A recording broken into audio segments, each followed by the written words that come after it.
Hey, what's happening, everybody? My name is Daniel, and welcome to The Message today. And welcome to our second episode of Series 3. Today, we're going to be looking at the topic of pornography. This week, our special guests are Soulbox from The Message Trust, and our Northeast Respect Me tutor, Joe, will be sharing his story with us. Hi guys, my name is Emma, and as usual, if you have any questions from this session, why not write them down and talk in your group with your teachers afterwards? If you're personally struggling with anything that we talk about, please do think of an adult that you trust that you can talk to ASAP. This might be a parent or guardian, a youth leader, or a member of staff at your school. Men's Group Online website reported that celebrities such as Tiger Woods, Russell Brand, Kanye West, and Chris Rock have talked publicly about their porn addictions. Russell Brand said this: "I think porn hurts everyone involved. The people that are doing it, the people that are watching it. So for me personally, I try not to engage with it." Kanye West said this: "Playboy was my gateway into full-on pornography addiction. My dad had a Playboy left out at the age of 5. It's affected almost every choice I made for the rest of my life. Porn just presents itself in the open like it's okay. I stand up and say, you know what? It's not okay." In 2018, Pornhub published that they receive over 100 million site visits a day. That's almost 1,000 searches done every second. This is just one porn website that's out there. This is not just an issue for guys either, because almost 3 out of every 10 consumers on Pornhub are female. That's almost 1 in 3 watchers, and we will learn later that anyone of any age can be affected. Let's start today with a spoken word written by Joshua Luke Smith to help us understand this topic.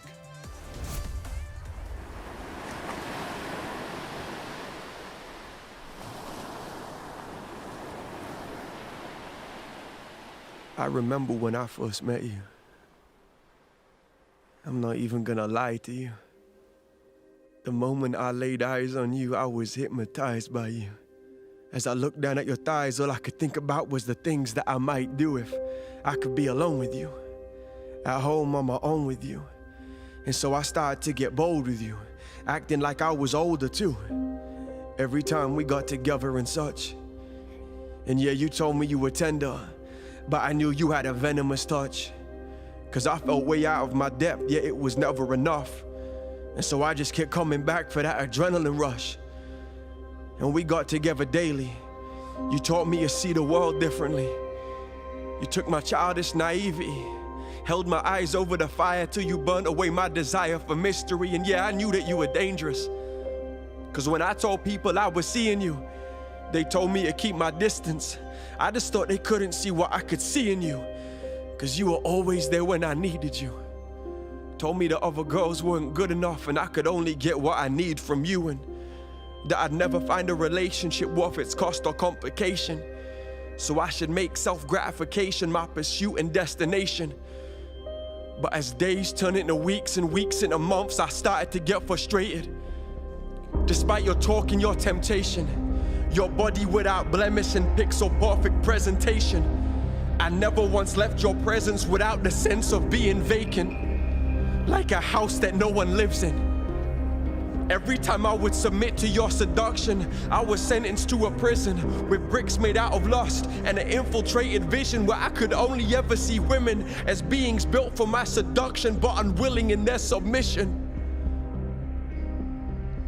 I was blinded by your beauty, too naive to see that you had the power to ruin me and pull apart my family. That was until I found a reality that has crucified my fantasy. And that's all that you ever were. Did I tell you I met a girl? She's my wife now, and you'll never be anything but a shell of her. That's the reason that it's been a while. That's the reason that we don't talk at all.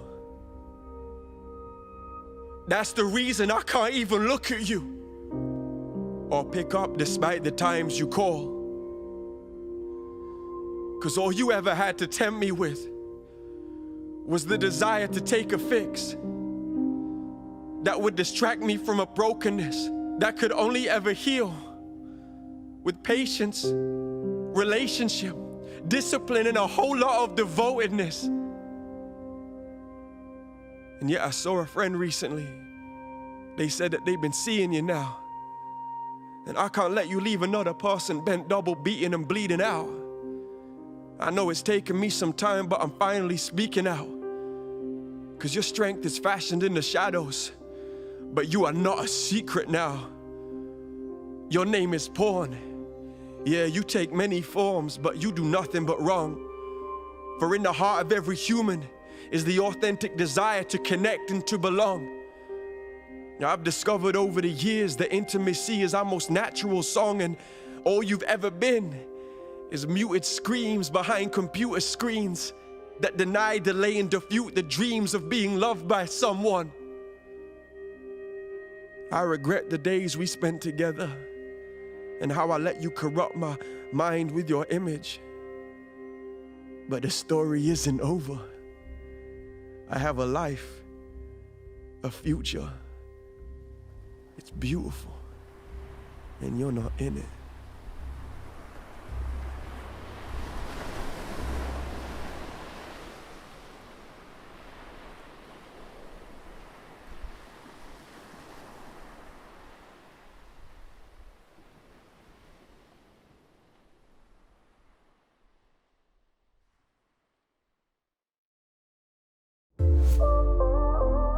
So, what is your understanding of what porn is? Well, let's see what our students around the UK had to say.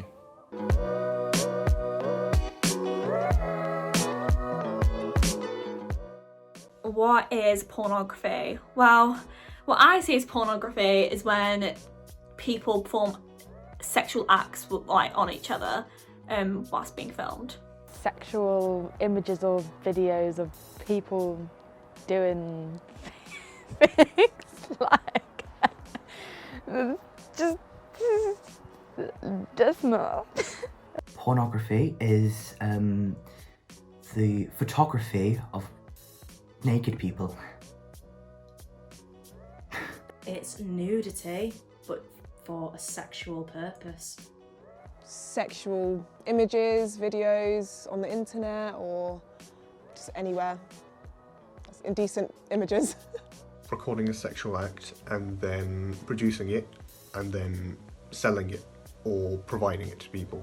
Just watching something that pleasures you, I guess, like in a sexual way. So yeah. Yeah, something like that. Yeah. I don't know how to word it. Like sex for the camera. I don't know. No decent.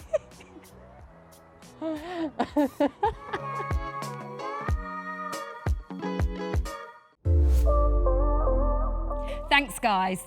Up next to share their thoughts on today's topic from the Message Trust, it's John, Ben and Sammy from Soulbox.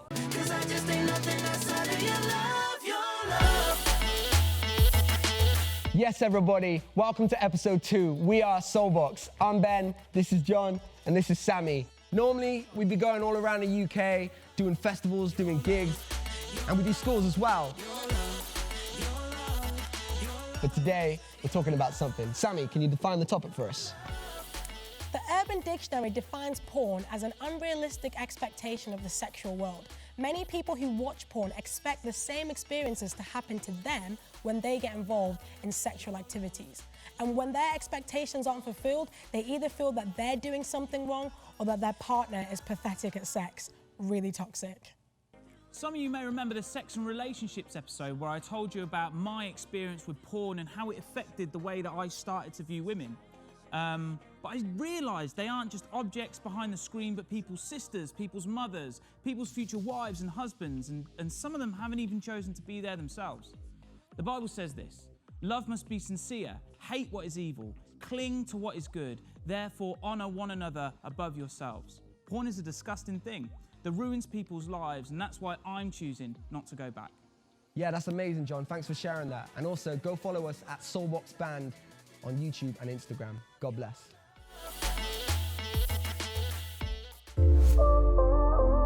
Oh, thanks, guys. Now, we know what porn is. Let's take a look at the science of pornography addiction.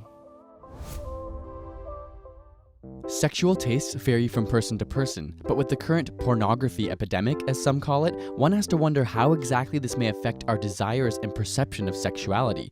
Moreover, how does it affect our sex lives? Pornography constitutes about 25% of all search engine requests and is the fourth most common reason people give for going on the internet. And while it may seem to simply facilitate an instinctual sexual response linked to millions of years of evolution, the truth is, pornography has dynamically changed over time, ultimately molding our tastes and desires. The not-so-shocking truth is that pornography has profound consequences for the brain and acts in many ways like a drug. With prolonged exposure, your tolerance is increased, and many often find themselves addicted. Though it's not a physical substance, it leads to the same general loss of control, the compulsiveness to seek out the activity despite negative consequences, and withdrawal when it goes away, much like that of gambling or running, for example. The issue is that continued exposure can cause long-term or even lifelong neuroplastic change in the brain. Dopamine is released as a reward whenever we accomplish something, whether it be eating to sustain life or sexual activity to produce future life. And this dopamine consolidates neural connections in order to drive us to perform the same activity in the future. In other words, it alters and forms the brain cells to motivate certain actions. It rewires your brain. The National Institutes of Health measure drug addictiveness by testing rats. The rat is trained to press a button in order to get a drug, and the harder it works indicates how addictive the substance is. It turns out that the more addictive a drug is, the more dopamine we see released. And while there is, unfortunately, no rat porn that we can give to them, we do know that dopamine is also released during sexual excitement, which pornography plays right into. The more time you spend doing it, the more dopamine gets released, which reinforces the behavior and makes you not only desire it in the future, but require it. And as you begin to imagine these images away from the computer or while having sex, they become reinforced. Furthermore, each orgasm releases even more dopamine, which consolidates the connections made during the session. It's a feedback loop that becomes harder to escape. And just like a drug, your tolerance for visual stimulation has now compounded, making it more difficult to be turned on by reality. Pornography addiction can often lead to finding your mate less attractive. The good news is, it doesn't have to be permanent. Usually when people understand the mechanism and realize it's affecting their relationships, they can stop. The brain is often described as a use it or lose it system because the neural connections you stimulate grow stronger and desire to be activated, while the ones you ignore become weakened. Much like your muscles, which, if sitting still all day, itch for activity, but after prolonged non-use, they become complacent. Luckily, because of this use it or lose it brain, the same neuroplastic system that proliferates these habits can also be used to acquire healthier ones. We asked our students if they had ever seen porn on purpose or by accident, and if so, what age were they? Let's hear their response.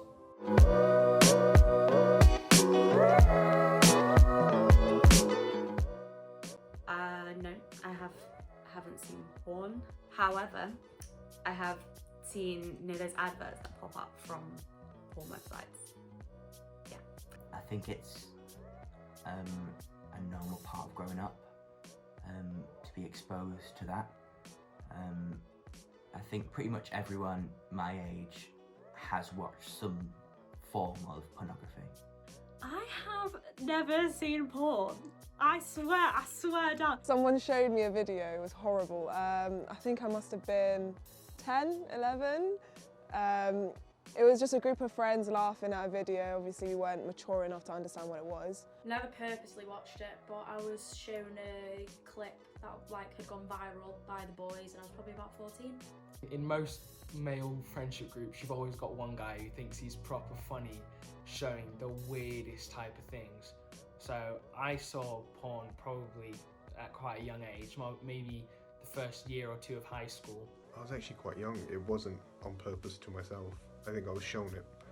I was relatively young. I was about 8, 9, which is not a good age to see it.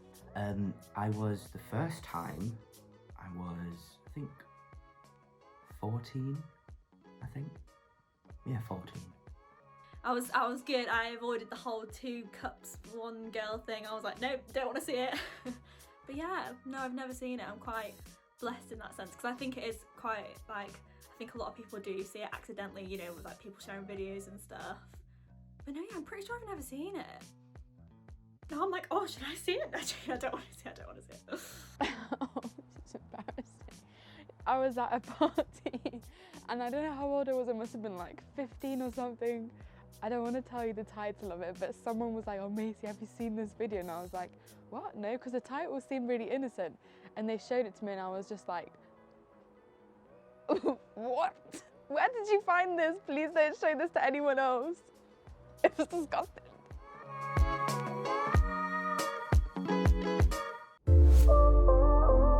Thanks, guys. In an article in the BBC News in September 2019, David Austin, the chief executive for the British Board of Film Classification, said this: pornography is currently one click away for children of all ages in the UK, and it is affecting the way young people understand healthy relationships, sex, body image, and consent.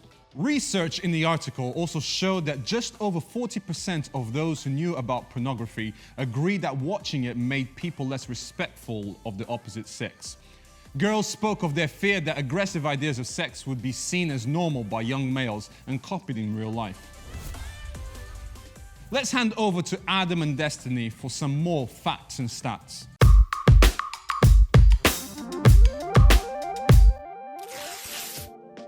Research by the British Board of Film Certification found that 50% of 11 to 13-year-olds, 65% of 14 to 15-year-olds, and 78% of 16 to 17-year-olds reported having seen pornography in some way, whether they were shown it or sent it by someone else, searched for it deliberately, or stumbled upon it by accident. Have you ever thought about why porn has an age classification of 18?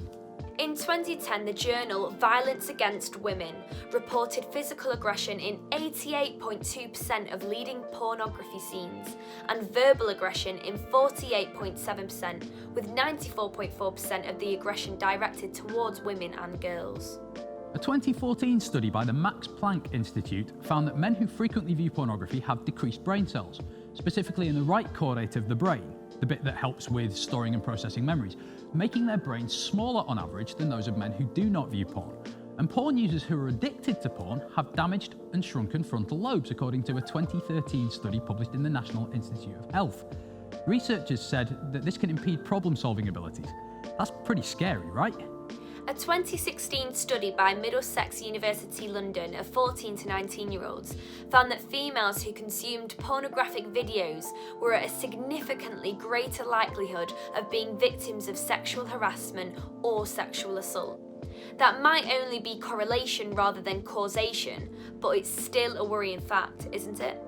A paper presented to the 2016 American Sociological Association, using data from the 2006 to 2014 General Social Survey, found that people who started watching porn were more likely to split from their partners.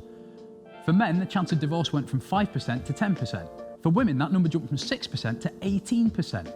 And researchers noted that when women stopped watching porn, their divorce rates dropped from 18% back down to 6%. That effect was less apparent in men, however.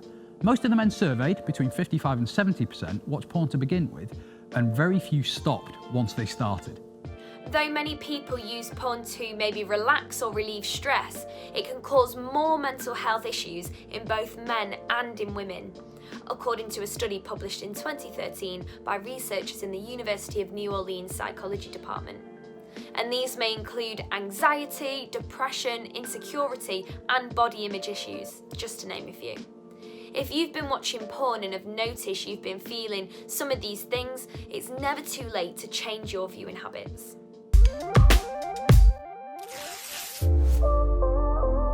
Did you know that it's actually illegal and a crime to possess, take, send, or show indecent images of anyone under 18, even if you're the person in the picture or video?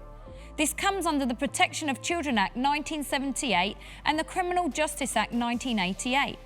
This law is there to protect you. However, when it comes to the topic of porn, not everyone has agreed to have their video taken or uploaded to porn sites.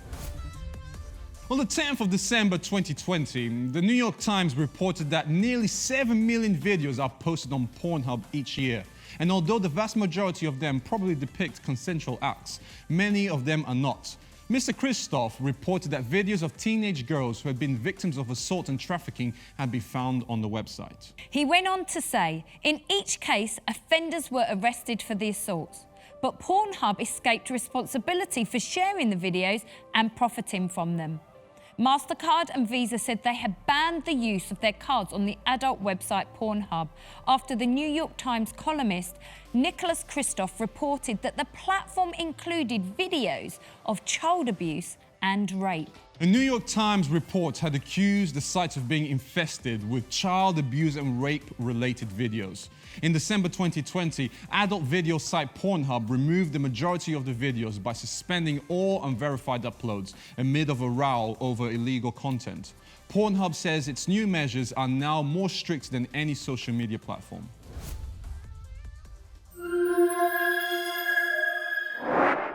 Terry Crews is an American actor. Maybe you know him from White Chicks or even Brooklyn Nine-Nine. He said this: "Pornography, in a lot of ways, it really messed up my life. My wife was literally like, I don't want to know you anymore, I'm out of here. By not telling people, it becomes more powerful, but when you tell, and when you put it out in the open, it loses its power." Well, I think this quote is really powerful and shows how pornography can damage relationships around us. Do you need to bring this issue out into the light today before it becomes a bigger problem? If so, make sure that you speak to an adult that you can trust, whether that be a teacher or a parent or guardian.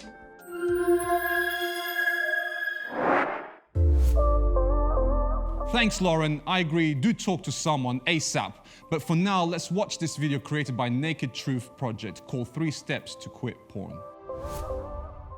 Throughout history, different cultures have told stories with warnings and wisdom for living life. These are sirens, mythical creatures with songs so captivating that passing ships would change course towards them and end up shipwrecked, losing crew and cargo, or else making it to shore and being killed by the sirens, whose bite was worse than their bark, as it turns out. Enter Ulysses and the not-so-mystically named Jason, 2 characters who avoided the siren snare. Ulysses' plan was twofold. First, he made his crew block their ears with beeswax so they couldn't hear the music. Secondly, they were ordered to tie him to the mast so he physically couldn't change course. They were to stop him even if he begged to be released. Jason, on the other hand, hired Orpheus, the greatest musician in Greece. The plan? Simple. Orpheus played a much sweeter song, and it drowned out the sirens' music. Throughout history and the arts, sirens became the personification of sexual temptation, a parable of the dangerous enticements leading to regrettable decisions, broken relationships, and shipwrecked lives. A few thousand years later, and pornography is more accessible than ever, with the same deadly pull as a siren song. So, here's 3 things we learned from Ulysses and Jason. Step 1, avoid what you can. If you want to avoid pornography's pull, ask yourself when and where you are most vulnerable, and where you can, plan to avoid it. For example, going to bed at the same time as your partner might help to avoid the temptation of late-night surfing. Place a filter on your computer, or disable some apps or the browser on your phone. It works better than beeswax. Step 2, ask others to help. Who are your companions? Who will say it like it is and keep you restrained even if you wish they didn't? Who can you trust to keep you on course? You need those kinds of people. Step 3, pursue the better song. Family, faith, friendships. What are the things that you love in life that have value and depth? How can you pursue these more? Make a list, surround yourself with pictures of them. Carve out time. Spend some money, make some choices, but do all that you can to pursue the better song.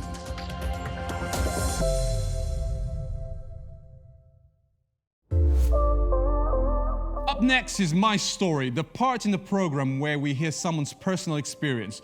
Today we have Joe, who is the Northeast Respect Me team leader who works for the Message Trust.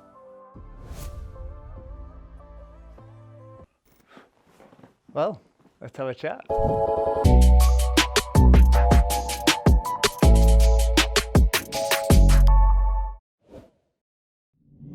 So when I was 12, I was with some older mates, and they put something on the TV. And it was something I hadn't really seen before.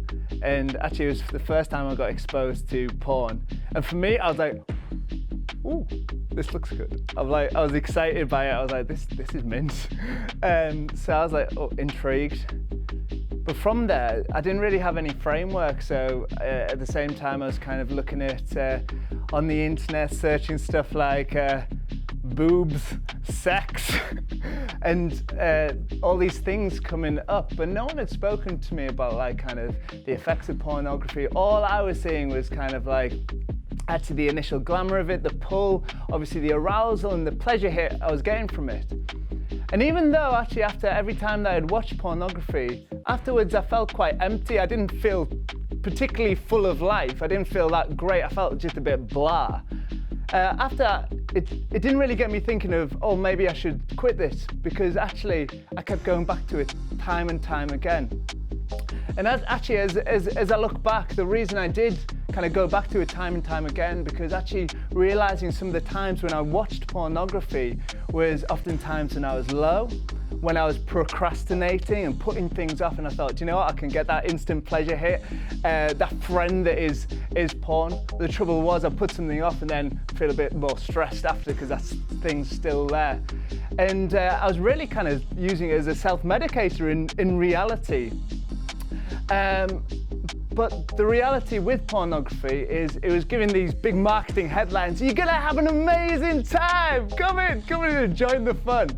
And in the small print, not this might affect how you view women, other people, and affect your relationship. It's this will affect how you view people and your relationships. And what it did with me, I watched pornography probably consistently. No, I would never have said I was addicted, but consistently for about 10, 11 years.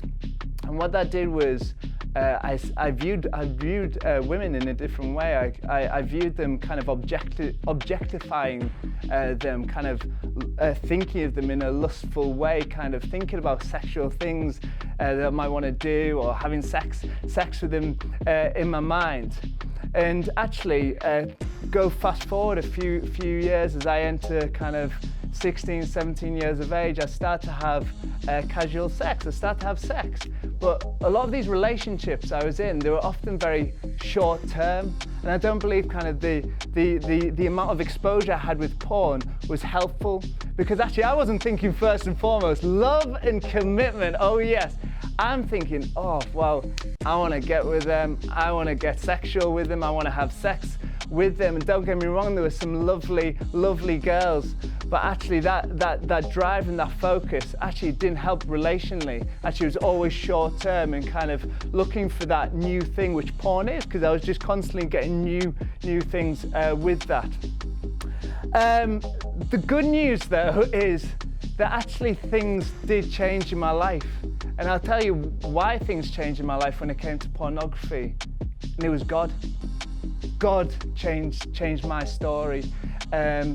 About 10, 11 years later, I would say I got infused really with the love of God, and I started going on a journey with Jesus and discovering kind of His love for me, and discovering and working out what this relationship with Jesus was all about. And for me, why that was a huge game changer was because I never experienced anything like this in my whole life. This was way better than any porn. This was way better than anything in my life. And I've been on that journey for 7 years, so I obviously think it's pretty good.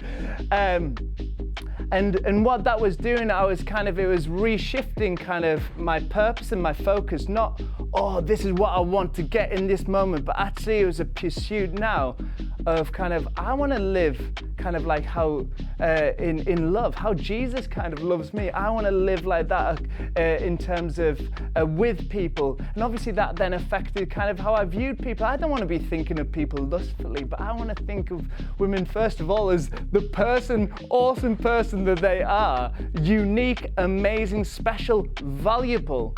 So my name's Joe Winchland, and that is my story.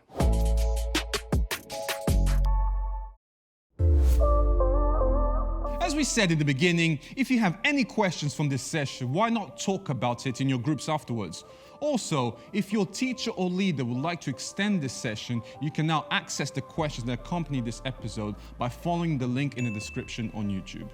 If you're personally struggling with any of the content today, please do think of an adult that you can trust, that you can talk to as soon as possible. Don't wait. There are many great websites and charities that we can signpost you to so that they can inform and support you moving forward. So why don't you check out some of those today? Fight the New Drug, Join Fortify, the Naked Truth Project, Click to Kick, and Childline. Don't forget, many of the bands that you see on the message today are releasing new content on their socials every week. Every Friday night, all the Message Trust bands get together for one massive show called Higher Live. The band YouTube channels are on the screen, so why don't you check them out? Well, it's the end of today's episode, but don't leave us just yet, as we're going to play you out with Falling Into You from Soulbox. We'll see you next week. I've had the wildest of nights, I've had the highest of highs, but now I'm falling. Yeah, I'm falling. I've been so out of my mind, indulged my selfish desires. Now I'm falling. Yeah, I'm falling. But that was smoke and mirrors, baby. Don't believe the hype. Now I'm left with nothing in my superficial life. Jumping off the deep end, cause I thought that I could fly. Now I'm falling. Now I'm falling. Falling into you. Falling into you.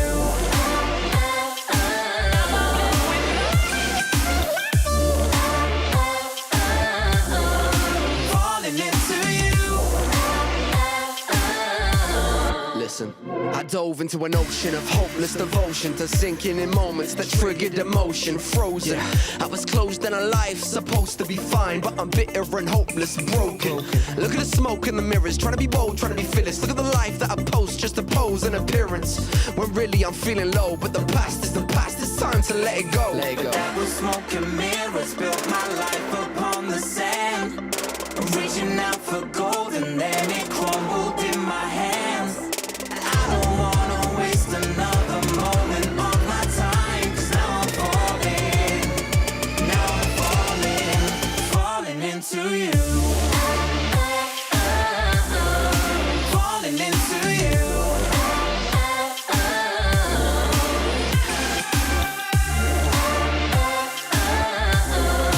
Falling into you.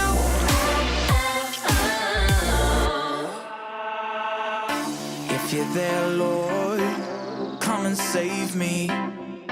Oh, I need you. I'm going crazy. And I know I don't deserve you. But if you take me, I will serve you. It's a cry of joy, it's a cry of pain. It's a cry of hope, it's a cry of shame. Cause the past is dead, bringing life to the new. Cause I'm falling fast, falling into you. Falling into you. Falling into you.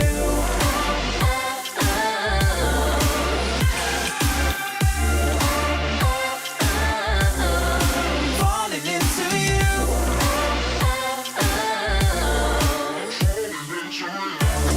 Falling into you. So caught up, falling into you. Falling into you. So caught up, falling into you. Falling into you. So caught up, falling into you. Falling into you. So caught up, falling into you.